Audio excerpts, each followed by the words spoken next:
We're going to talk some about what are the really skills of a great product owner. It turns out that there's a lot of things we have to know to just be a product owner, but there's some things that also distinguish a pretty good product owner from a great product owner. So things like, how can I tailor my plan, my backlog, my other sorts of thinking about how we're going to get product out in such a way that we're actually going to maximize our value, avoid waste, and kind of be able to communicate with everybody from the big picture people to the people doing all the work and tie all that together. That is one of the great skills of a great product owner. So story splitting, concepts of how we tie big things and small things together, how to create visions that inspire people, not of course just your customers or your stakeholders, but even inspiring the team, because maybe not surprisingly, but teams that are actually motivated will do better and more work for you. So we're going to talk about that. We're going to talk about scope. We're going to talk about how we handle this concept of scope creep, which is not exactly the way we think about it anymore, but we also have this interesting job as a product owner. We have to keep to the course a little bit, the thing we said our vision was about, the thing we promised our stakeholders, while still allowing in change and feedback from customers. That is a hard job. And we're going to talk a lot about how a really great product owner manages that. How do we make those trade-offs?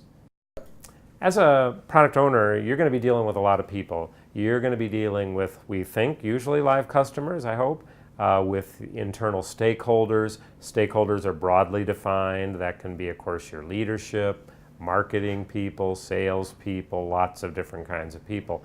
And so we're going to give you some skills about how can I take all these diverse inputs, find a way to come up with a single plan, and even though I have to say no to some things, we're going to try to do it in such a way that in the end we've seen more value than we've ever seen before.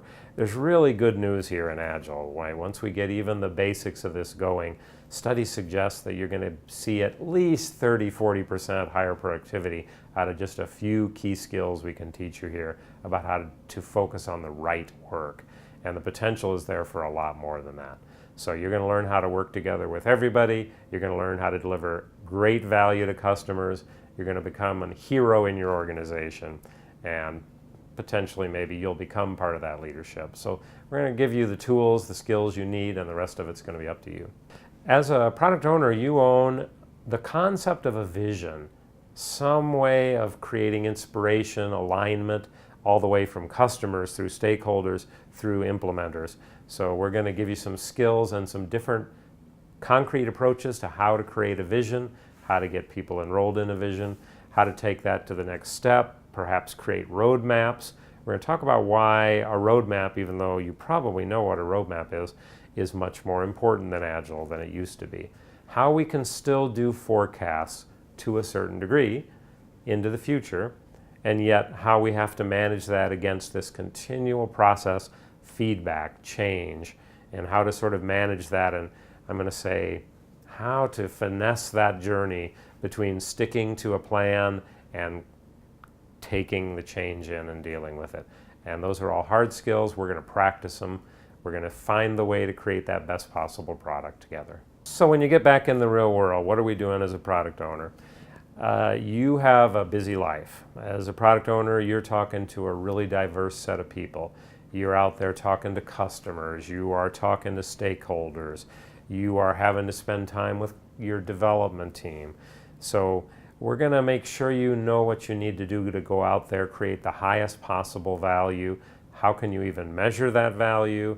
How can you delight your customers? How can you delight your leaders?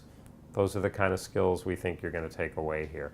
A good product owner is always kind of living in multiple worlds, right? You're really often coming from the business side perspective, and yet in order to really accomplish what you need, you're learning how to live and work with the people on the technical side. And there is some kind of a magic that happens when we get this balance right, where you come in and inspire them, and to some degree they actually inspire you. And we end up in this co-creation world where while you're the big idea person or you're the person representing the ideas, the team will actually take that and magnify that for you. So these are the kind of things we're going to see when we're a product owner, that we can make a difference in the world, we can have a big impact on our companies, we can have a lot of ROI, and we probably set ourselves up really well for a career path too, because you are going to be the one that's actually the single most accountable person for the value that's being created in these projects. So as a product owner, you have a lot of responsibilities. Turns out we're going to help you understand, what do you do specifically in all these different Scrum events. So you have all these responsibilities about talking to customers, talking to leaders, but you have some very specific responsibilities in Scrum itself.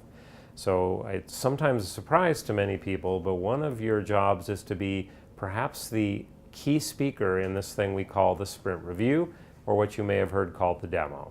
And so this is where you're going to meet with customers, stakeholders, you're going to set context, you're going to keep them informed about how things are going, what changes you've allowed in and why.